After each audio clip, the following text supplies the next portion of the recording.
అసలు హుసేన్ సాగర్ లో ఉన్న బుద్ధుడు అక్కడికి ఎలా వచ్చాడని మీలో ఎంతమందికి తెలుసు?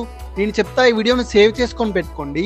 Welcome back to 100 Days 100 videos in Hyderabad day 64. అయితే 1984 సంవత్సరంలో అప్పటి ఆంధ్రప్రదేశ్ కు సీఎం గా ఉన్న నందమూరి తారక రామారావు గారు అమెరికా వెళ్ళినప్పుడు అక్కడున్న స్టాచ్యూ ఆఫ్ లిబర్టీని చూసి మన హైదరాబాద్ లో కూడా ఇలాంటి ఒక విగ్రహం పెట్టాలని అనుకున్నారంట. అయితే ఏ విగ్రహం పెడదామని బాగా ఆలోచించగా అప్పుడైతే బుద్ధుని విగ్రహం ఏకశిలతో చెక్కించి పెట్టాలని అనుకున్నారంట. 5 కోట్లు పెట్టి 2 సంవత్సరాల పాటు ఈ బుద్ధుని విగ్రహాన్ని అయితే చేపించారు.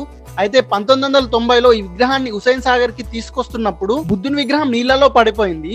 ఒక 2 సంవత్సరాల పాటు నీళ్లలోనే ఉండిపోయింది బుద్ధుని విగ్రహం. అయితే మళ్ళీ 1992 అక్టోబర్ లో మళ్ళీ విగ్రహాన్ని బయటకు తీసి ఇక్కడైతే ప్రతిష్ఠించారు.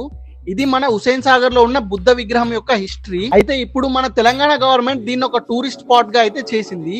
ఇక్కడికి ఎలా వెళ్ళాలంటే లూమిని పార్క్ నుండి చాలా బోట్స్ ఉంటాయి. మనకు టికెట్ ప్రైస్ 100 రూపీస్ అయితే ఉంటుంది. టైమింగ్స్ అయితే మార్నింగ్ 10:30 టు నైట్ 6 o'clock వరకు అయితే ఓపెన్ ఉంటుంది. మీలో ఎంతమంది బుద్ధుని దగ్గరికి వెళ్ళినట్టయితే మీకు ఎలా అనిపించిందో కింద కామెంట్ బాక్స్ లో అయితే కామెంట్ చేయండి. అలాగే ఇంకా ఇలాంటి వీడియోస్ కోసం మన పేజ్ ని తప్పకుండా ఫాలో అవ్వండి.